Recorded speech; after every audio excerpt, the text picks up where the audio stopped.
안녕하세요. 신의 한수의 김한수 변호사입니다. 오늘의 주제는 저의 노하우를 듬뿍 담은 효율적인 공부 방법에 대해서 말씀드리겠습니다.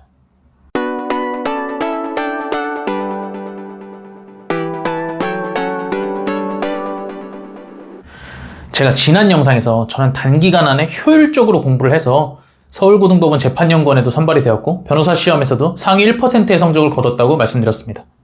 그때 제가 자기 자신만의 효율적인 공부 방법을 찾아야 된다고 말씀드렸는데 그걸 보시고 저의 공부 방법을 소개해달라는 요청이 있어서 오늘의 영상을 준비했습니다.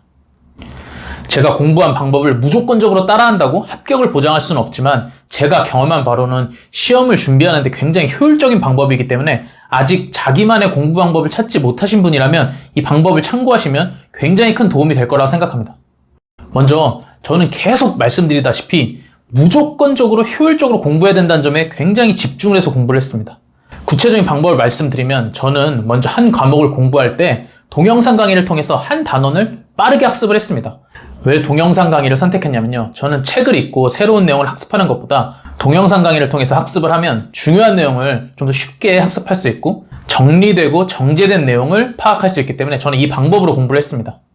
그리고 저는 동영상 강의를 들을 때 한 과목 전체를 다 듣는 게 아니라 한 단원씩 끊어서 들었거든요. 그 이유는 수험이라는 것은 결국 시험을 봐야 되는 것이기 때문에 지식을 쌓는 그 과정도 중요하지만 결국 문제를 잘 풀어야 되잖아요. 그래서 한 단원만 동영상 강의를 듣고 저는 바로 기출문제를 풀었습니다. 이렇게 저는 기출문제를 풀면서 문제집에는 어떤 풀이나 어떤 메모 같은 건 하지 않고 채점만 했습니다. 맞은 건 동그라미, 틀린 건 X, 찍어서 맞춘 건 세모 이런 식으로 문제에 대한 채점만을 표시해놨습니다. 그리고 틀린 것과 찍은 것은 문제에 대한 해설을 꼼꼼히 읽고 이해가 되면 넘어갔고요. 이해가 되지 않으면 동영상 강의를 보면서 정리해둔 교과서를 가서 그 부분을 정독했습니다.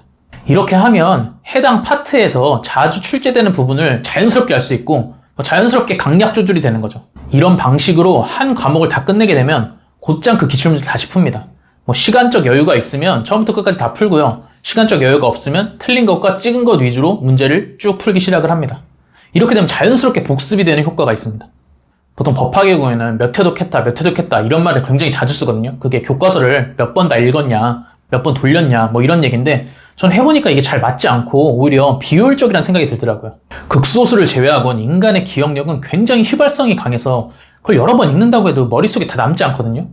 적어도 저는 그랬습니다.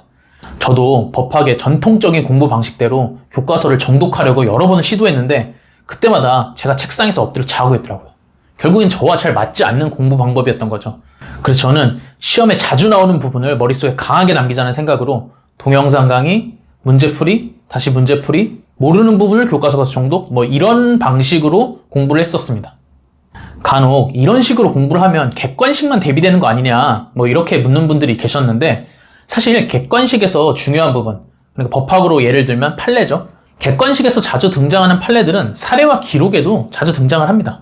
저는 기출문제집을 주로 OX 문제집을 풀었는데 그때 자주 등장하는 판례들은 그냥 눈으로 보고 이해하는 게 아니라 쓸 수 있을 정도로 이해하고 암기하려고 노력을 했습니다.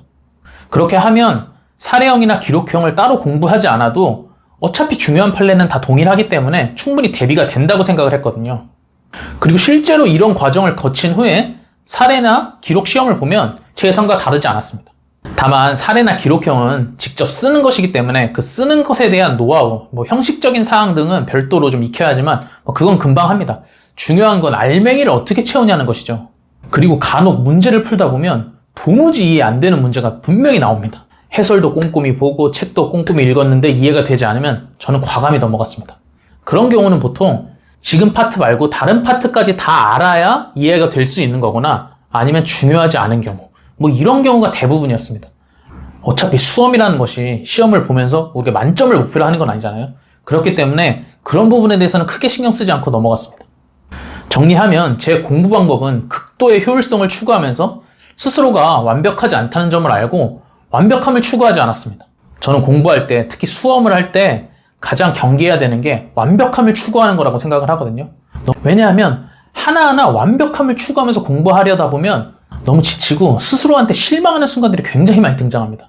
근데 수험을 해보신 분들은 알겠지만 누구도 완벽하지 않습니다. 시험이라는 것은 결국 맞추라고 내는 문제를 누가 덜 실수하고 틀리라고 내는 문제를 누가 더 몇 개 맞추냐 이 싸움이라고 생각을 하거든요. 그렇기 때문에 공부를 하시면서 완벽을 추구하는 공부 방법보다는 효율성을 추구하는 합격에 가까이 갈 수 있는 그런 공부 방법으로 지겹고 힘든 수험 생활을 이겨내시기 바랍니다. 그럼 영상 끝까지 시청해주셔서 감사합니다.